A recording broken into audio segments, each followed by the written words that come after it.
साथियों, संयुक्त राष्ट्र महाधिवेशन चल रहा है। हर साल की तरह इस साल भी जो भाग लेने वाले देश हैं आतंकवाद पर खूब चर्चा कर रहे हैं। इस बार तो पूछने को नहीं है। अफ़गानिस्तान से अमेरिका को भागना पड़ा है और वहाँ फिर से आतंकवाद उत्पन्न हो जाएगा, तो सब देशों ने बड़ी चिंता जताई है।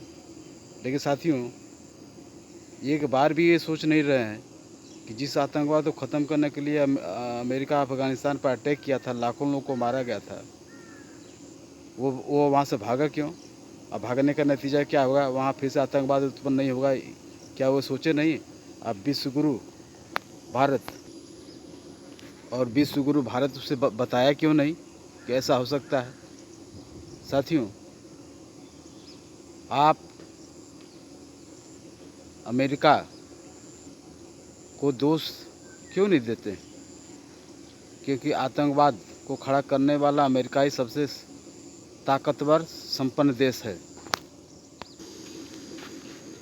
अमेरिका ने ही तालिबान को खड़ा किया, अमेरिका ने लादेन को खड़ा किया रूस के खिलाफ, और पाकिस्तान को हमेशा साजो सामान देते रहा है भारत के खिलाफ आतंकवादी कार्रवाई करने के लिए। तो साथियों, सबसे बड़ा आतंकवादी देश तो अमेरिका है, लेकिन बार बार भारत पाकिस्तान को आतंकवादी देश घोषित करने के लिए प्रयास करता रहा है। तो साथियों, यह जो विश्व में जो आतंकवाद है, क्या यही सबसे बड़ी समस्या है जो हर बार हर महाधिवेशन में यही चर्चा होती है? विश्व के बहुसंख्यक आबादी मजदूरों किसानों की, वह जीवन की जो अति आवश्यक है, रोटी कपड़ा मकान शिक्षा चिकित्सा, उससे वंचित हो जा रही है। बहुसंख्यक आबादी की इस समस्या को सबसे बड़ी समस्या न मानकर आतंकवाद को सबसे बड़ी समस्या मानता है, और वही साम्राज्यवादी देश जो आतंकवाद को और बढ़ावा देने के लिए हथियारों का बिक्री करते हैं, हथियारों की बाजार से लाखों करोड़ों रुपया कमाते हैं। तो साथियों,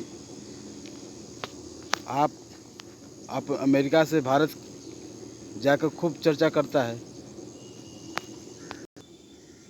साथियों, वही अमेरिका जो विश्व हिंदू परिषद बजरंग दल को विश्व का चौथा सबसे बड़ा आतंकवादी संगठन कहता है, और उसका संरक्षण करने वाले देश के प्रधानमंत्री मोदी आतंकवाद से लड़ने की बात करते हैं, मानवता की बात करते हैं, डेमोक्रेसी की बात करते हैं। क्या यहाँ डेमोक्रेसी है? यूएनओ क्या डेमोक्रेसी क्षेत्र है? तो साथियों, यह जो विश्व साम्राज्यवादी व्यवस्था है, इस साम्राज्यवादी व्यवस्था में लोगों को कैसे हिफाजत किया जाए, उनकी जान माल के कैसे खतरे से निकाला जाए, इसके बारे में कभी कोई चर्चा नहीं होती है।